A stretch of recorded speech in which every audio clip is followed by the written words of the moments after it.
کسی مخلوق کی اطاعت نہیں اللہ کی نافرمانی میں، کوئی بھی ہو، ماں باپ ہوں، استاذ ہوں، پیر و مرشد ہوں، کوئی بزرگ ہوں، کوئی معمر شخص ہو، حاکم وقت ہو، کوئی سربراہ مملکت ہو، کوئی ملکی قانون ہو، آئین ہو، دستور ہو، کوئی بھی چیز ہو، سب اللہ رب العزت کے تابع ہیں۔ اللہ تعالیٰ کے ساتھ انسان کی پیورٹی ایسی ہونی چاہیے، بس وہ اس کی یاد میں گم ہوتا چلا جائے، زیادہ سے زیادہ اس کے ساتھ وابستہ ہو۔ جو ایک افیکٹیوٹی ہوتی ہے نا، افیکٹیو اٹیچمنٹ، وہ اس میں انسان کے پیشنس، انسان کے جذبات، انسان کے احساسات، وہ سب جو ہے وہ رب تعالیٰ سے وابستہ ہو۔ انسان اگر اس حال کو پہنچ جائے کہ بس نہ غرض کسی سے نہ واسطہ، مجھے کام اپنے ہی کام سے، تیرے ذکر سے، تیری فکر سے، تیری یاد سے، تیرے نام سے، یعنی سب سے کٹ کے سے اللہ تعالیٰ کے ہو جائے، ہر وہ چیز نکل جائے جو خدا سے غافل، جس سے محبت کر رہا ہے اس کے لیے اپنے آپ سے بھی، یعنی سیلف لیسنس اس میں آ جائے، ایگو لیس ہو جائے، سیلف لیس ہو جائے، اور سیلف انہیلیشن ہو جائے اس کے اندر، اور بالکل اپنے آپ مائنس کر۔ کیونکہ صوفیہ کرام جو ہے نا، یہ ہماری روحانی دنیا کے سائنٹسٹ ہیں۔ انسان یا تو تعلیم و تربیت سے بدلتا ہے، یا پھر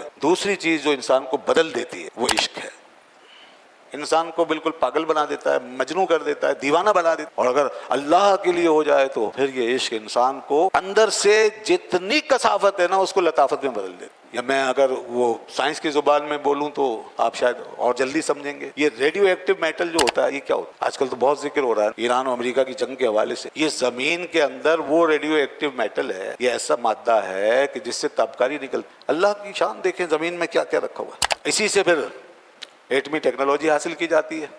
تو اب میں اگر تعبیر کروں عشق کی کیفیت کو اس سے، عشق ایسی ہی چیز ہے، یہ ریڈیو ایکٹیو ہے، یہ جب اندر پیدا ہو جاتا ہے نا پھر اس سے نکلتی ہے آگ، پھر اس سے ریڈیشن ہوتی ہے خود بخود، اور یہ ریڈیشن سب سے پہلے عاشق کو جلاتی ہے، اور اس کے بعد یہ باہر نکل کے ماحول پہ اثر انداز ہو جاتی ہے۔ جہاں بھی عشق ہوگا، سچا عشق، وہاں ایک سچے عاشق کے اندر اس کی ریڈیو ایکٹیویٹی اس کو ضرور متاثر کرے گی، اندر انسان کے اللہ تعالیٰ کی محبت کی لو لگی ہوگی، اتنا ہی جو ہے انسان اپنے اندر سے پاک ہوتا رہے گا، پیوریفیکیشن ہوتی رہے گی۔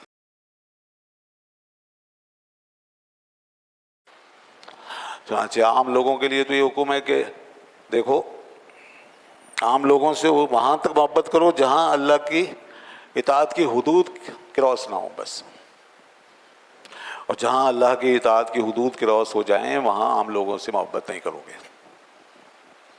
ان کی بات نہیں مانو گے۔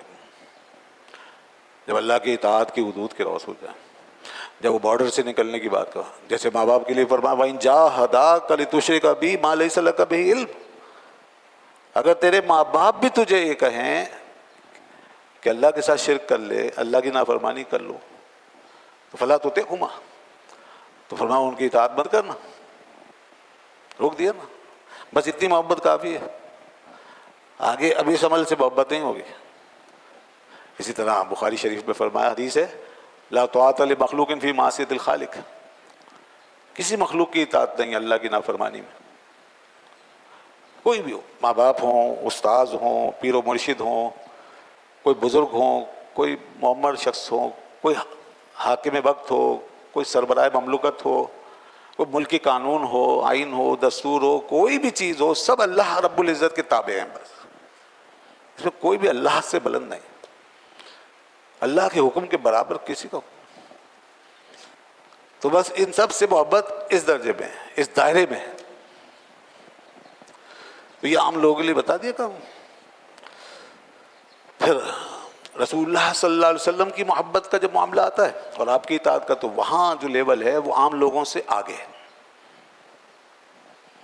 کیونکہ رسول کی بات الگ ہے، رسول جو ہے وہ آتھورائزڈ ہوتا ہے اللہ کی طرف سے، مہر لگی ہوئی ہوتی ہے اس کے پاس اتھارٹی ہوتی ہے، وہ اللہ کا نمائندہ ہوتا ہے، اللہ کی اطاعت کا مظہر ہوتا ہے، بلکہ اس اللہ کے ہر تعلق کی گارنٹی ہوتا ہے رسول۔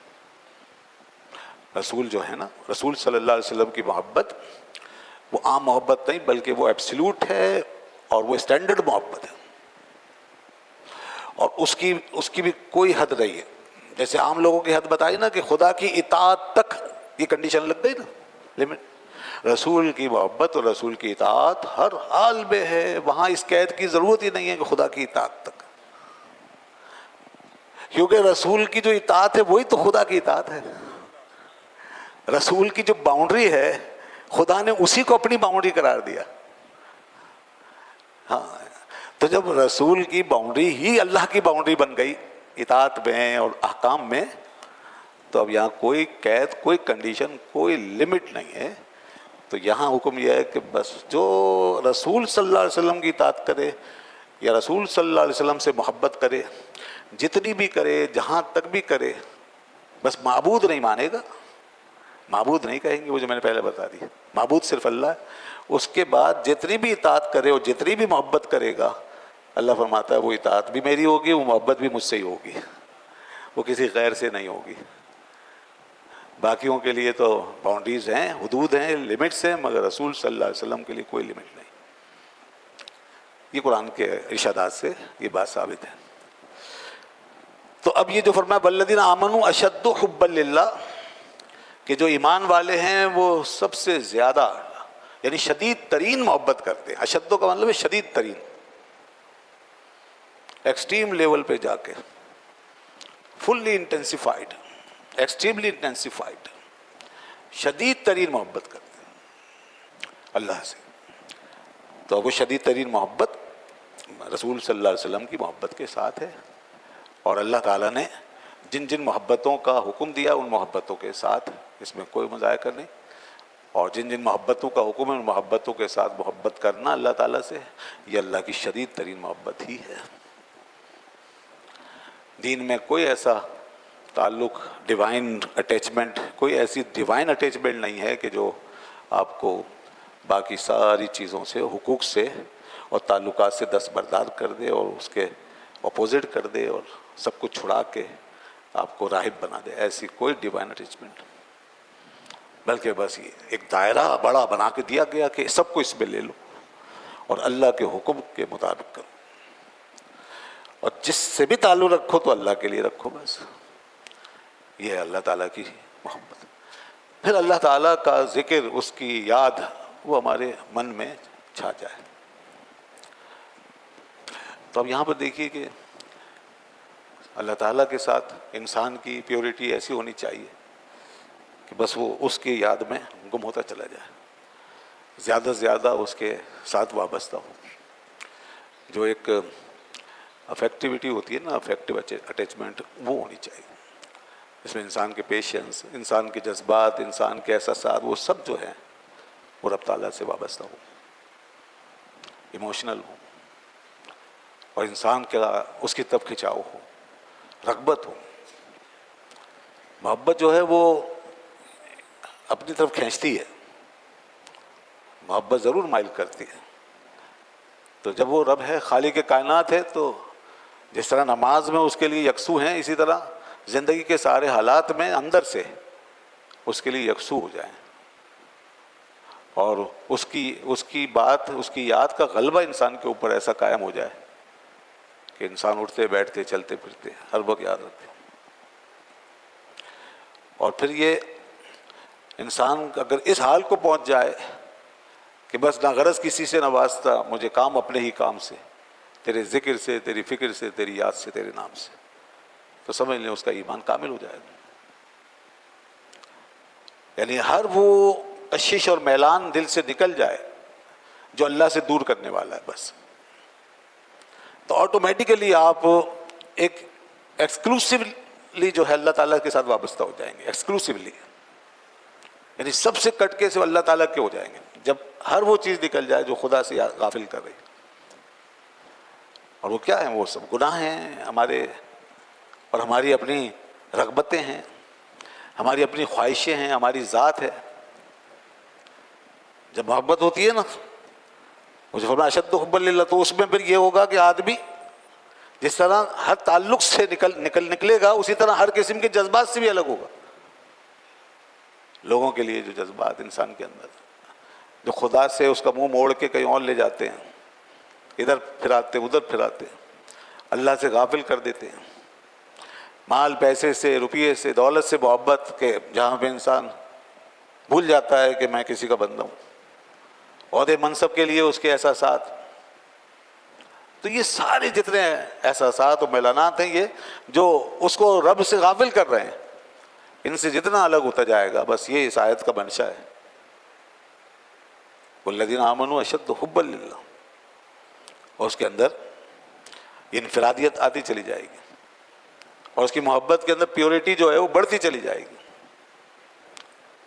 یہاں تک کہ وہ مقام آ جاتا ہے کہ جہاں پھر یہ محبت عشق بن جاتی ہے نا. محبت کی جو شدید ترین حالت ہے وہ اس کا عشق ہے، عشق بن جانا.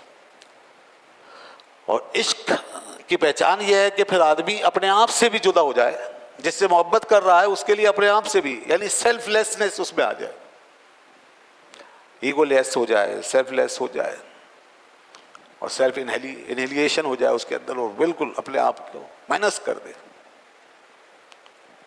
تو یہ جو انسان کی کیفیت ہوگی جس میں انسان اپنے آپ کو بھی جب وہ نہیں پائے گا تو وہ اس کو عشق کہتے ہیں. یہ عشق ہے، یعنی ایک ایسی حالت جس میں خود وہ اس کی لپیٹ میں آ گیا. کیونکہ عشق جو ہے نا یہ بنا ہے اشکا سے. اشکا کہتے ہیں اس بیل کو جو درختوں پہ دیکھی ہوگی آپ نے، پیلی پیلی سی ایک لکیریں لہروں کی طرح چھا جاتی ہے وہ پورے درخت پہ. وہ ڈال دیں کسی درخت کے اوپر تو وہ پورے درخت پہ چھا جاتی ہے. اس کو امر بیل بھی کہتے ہیں. اور درخت کو وہ کھا جاتی ہے، بڑے سے بڑے درخت کو کھا جاتی ہے. اس کو عربی میں اشکا کہتے ہیں. اس سے بنا ہے عشق. تو عشق جو ہے اصل میں اسی کیفیت کو دیکھ کر کے یہ لفظ بنایا گیا کہ انسان کسی کی محبت میں اتنا آگے چلا جاتا ہے کہ وہ اس کے اندر جل جاتا ہے، اور یہ عشق اس کو کھا جاتا ہے. تو انسان اگر دنیا کے لیے ایسی محبت کر رہا ہے تو پھر تباہ ہے، تباہ و برباد ہے. اور اگر اللہ کے لیے کر رہا ہے تو پھر کیا بات ہے. تو سیلف لیس ہو جائے گا، جب عشق آ جائے گا وہ ختم. اب یہاں سے جو ہے نا یہ جو محبت کا تعلق ہے یہ ٹرانسفارمیٹو ہو جاتا ہے. یہ ہمارے صوفیہ کی دریافت ہے، یعنی ان کی پریکٹس. کیونکہ صوفیہ کرام جو ہے نا یہ ہماری روحانی دنیا کے سائنٹسٹ ہیں. پھر وہ چیزیں ڈھال ڈھال کے اور ان کا پریکٹیکل کر کر کے ان کو اپنی لیبارٹری میں تجربہ کر کر کے پھر بتاتے ہیں کہ انسان کے لیے پھر ایک ٹرانسفارمیٹو حالت آ جاتی ہے عشق کے ہاتھوں سے، یعنی تبدیلی کا عمل، ٹرانسفارمیشن. جہاں عشق جو ہے نا وہ پھر اندر سے انسان کو بدلنا شروع ہو جاتا ہے. دیکھیں یہ حضرات فرماتے ہیں کہ انسان یا تو تعلیم و تربیت سے بدلتا ہے. کسی کو بدلنا ہے نا تو اس کو تعلیم دیں. تعلیم کا سب سے بڑا مقصد یہی ہے کہ بچے کو پڑھاتے رہیں پڑھاتے رہیں پڑھاتے رہیں، اس میں چینج آتا رہے گا. یا پھر دوسری چیز جو انسان کو بدل دیتی ہے وہ عشق ہے. وہ اندر کی ایک کیفیت ہے. جب یہ اس کے اندر پیدا ہو جائے، اور یہ عشق دیکھیں اتنا بڑا انقلاب ہوتا ہے، یہ کیفیت اتنی افیکٹو ہوتی ہے کہ اگر دنیا میں ہو جائے پیدا، دنیا کے لیے ہو جائے تو وہاں بھی بدل دیتا ہے. انسان کو بالکل پاگل بنا دیتا ہے، مجنوں کر دیتا ہے، دیوانہ بنا دیتا ہے. اور اگر اللہ کے لیے ہو جائے تو پھر یہ عشق انسان کو اندر سے جتنی کثافت ہے نا اس کو لطافت میں بدل دیتا ہے خود بخود. یا میں اگر وہ سائنس کی زبان میں بولوں تو آپ شاید اور جلدی سمجھیں گے جو حضرات اسٹوڈنٹ ہیں. یہ ریڈیو ایکٹیو میٹل جو ہوتا ہے یہ کیا ہوتا ہے؟ آج کل تو بہت ذکر ہو رہا ہے نا وہ ایران و امریکہ کی جنگ کے حوالے سے. یہ یورینیم کی بات ہو رہی ہے نا. یورینیم کیا ہے؟ یہ زمین کے اندر وہ ریڈیو ایکٹیو میٹل ہے، یہ ایسا مادہ ہے کہ جس سے تابکاری نکلتی ہے. یہ ایٹم اندر سے ٹوٹتا ہے آٹومیٹیکلی اور اس سے ریڈیشن ہوتی ہے. یورینیم جو ہے نا اس سے ہر وقت ریڈیشن ہوتی ہے، ہر وقت. اللہ کی شان دیکھیں زمین میں کیا کیا رکھا ہوا ہے. تو اس میں ایک یورینیم بھی ہے. یہ 2-3 قسم کے مادے اس میں یورینیم بھی ہے. اسی سے پھر ایٹمی ٹیکنالوجی حاصل کی جاتی ہے. اس کو بجلی بنانے کے لیے باقاعدہ نیوکلیئر جو لگائے جاتے ہیں پلانٹ اس سے بجلی بناتے ہیں، یا پھر اس کو لے کر کے آپ وہ میڈیکل سائنس میں اسی کام لیتے ہیں. تو اسی سے پھر آگے ایٹم بم وہاں تک پہنچ جاتے ہیں اس کی افزودگی کر کر کے. تو اب یہ جو ہے یہ ریڈیو ایکٹیو ہوتا ہے. ریڈیو ایکٹیو کا مطلب یہ ہے کہ اس کے ذرات اور اس کی شعاعیں نکلتی رہتی ہیں. وہ پھر جمع کر کے جو زیادہ نکالتے ہیں پھر اس سے فائدہ اٹھاتے ہیں. لیکن جو نیچرل ایک پروسیس ہے اس کے ذریعے سے جو کچھ ہو رہا ہے وہ ہوتا رہے گا. وہ زمین کے اندر ہے، وہ نیچرل پروسیس ہے. یہ ایسا مادہ ہے radio active, naan radio active. جو نان ریڈیو ایکٹیو ہے وہ آپ کا یہ ہو گیا تانبا وغیرہ، لوہا، اسٹیل، یہ سب نان ریڈیو ایکٹیو، خطرناک نہیں، یہ ہر آدمی استعمال کر لے. لیکن جو ریڈیو ایکٹیو ہے وہ بہت خطرناک ہے، اس سے ہر وقت شعاعیں نکل رہی ہیں. تو اب میں اگر تعبیر کروں عشق کی کیفیت کو اس سے، عشق ایسی ہی چیز ہے، یہ ریڈیو ایکٹیو ہے. یہ جب اندر پیدا ہو جاتا ہے نا، پھر اس سے نکلتی ہے آگ، پھر اس سے نکلتی، اس سے ریڈیشن ہوتی ہے خود بخود، اور یہ ریڈیشن سب سے پہلے عاشق کو جلاتی ہے، اندر سے اس کو خود جلا دیتی ہے، اور اس کے بعد یہ باہر نکل کے ماحول پہ اثر انداز ہو جاتی ہے. جہاں بھی عشق ہوگا، سچا عشق، وہاں ایک سچے عاشق کے اندر اس کی ریڈیو ایکٹیویٹی اس کو ضرور متاثر کرے گی، اس کے اندر تبدیلی لائے گی، اس کو لطافت سے ہمکنار کرے گی، اس کو ایک ایمانی، روحانی، اسپریچول قسم کا ٹیسٹ اس کو مہیا کرے گی، اس کے اخلاق و کردار کو متاثر کرے گی، اس کے جذبات کو متاثر کرے گی وہ ریڈیشن، کیونکہ عشق ہے نا اندر. حضرت مولانا روم رحمۃ اللہ علیہ نے اپنے اشعار میں عشق کی بارگاہ میں کیسا خراج تحسین اور خراج عقیدت پیش کیا ہے. شاد باش اے عشق خوش سودائے ماں، عشق کو کہتے ہیں، اے عشق تیری کیا بات ہے، شاد باش، کنگریچولیشن، مبارک ہو اے عشق، تو کیسی بابرکت چیز ہے. اے عشق خود سودا ہے ہمارا بہترین جنون. عشق کیا ہے؟ جنون. اے عشق مبارک، تو ہمارا بہترین جنون ہے. اے طبیب جملہ علت ہائے ماں، اور اے عشق تیری کیا بات ہے، ہمارے سارے امراض کا علاج تجھ میں ہے، بلکہ تو طبیب ہے. اے طبیب جملہ علت ہائے ماں، اے ہماری ساری بیماریوں کے طبیب، تو ہمارا معالج ہے. وہی میں نے کہا نا کہ تزکیہ دو طریقوں سے ہوتا ہے، ایک تعلیم دے کر اور دوسرا عشق بھڑکا کے، دوسری لو لگا کر. تو جتنا اندر انسان کے اللہ تعالیٰ کی محبت کی لو لگی ہوگی، اتنا ہی جو ہے انسان اپنے اندر سے پاک ہوتا رہے گا، پیوریفیکیشن ہوتی رہے گی. تو کہتے ہیں طبیب جملہ علت ہائے ماں، اور فرماتے ہیں اے دوائے نخوت و ناموس ماں، اے عشق تو ہمارے غرور و تکبر کی دوا ہے. اب یہ غرور و تکبر انسان کا کبھی جاتا ہے؟ یہ کثافت ہے. اے دوائے نخوت و ناموس ماں، اے تو افلاطون و جعلی نوس ماں. وہ یونان کے حکیم افلاطون اور جعلی نوس کہتے ہیں اے عشق تو ہمارا افلاطون بھی ہے، ہمارا جعلی نوس بھی ہے. ہمارا کوئی اگر افلاطون ہے تو وہ تو ہے. اور وہ جو یونان کے حکیموں نے دنیا کو، یورپ مغرب کو جو کچھ دیا ہے علاج، وہ تو یہی ہے جو ظاہری ہے اور ذہنی و فکری. اور ادھر دیکھیے کہ ہم نے جس کو اپنا افلاطون اور جالینوس کہا، وہ ہے عشق الہی کی آگ، وہ ہے یہ طبیب عشق. تو یہ تو اندر سے وہ انسان کو ایسا صاف پاک کر رہا ہے کہ بندہ خدا سے جا ملتا ہے، اور یوں انسان اپنے اندر فنا ہو کر کے وہ ایک ایسی بقا سے کہ اس کی کوئی مثال ہی نہیں دنیا میں.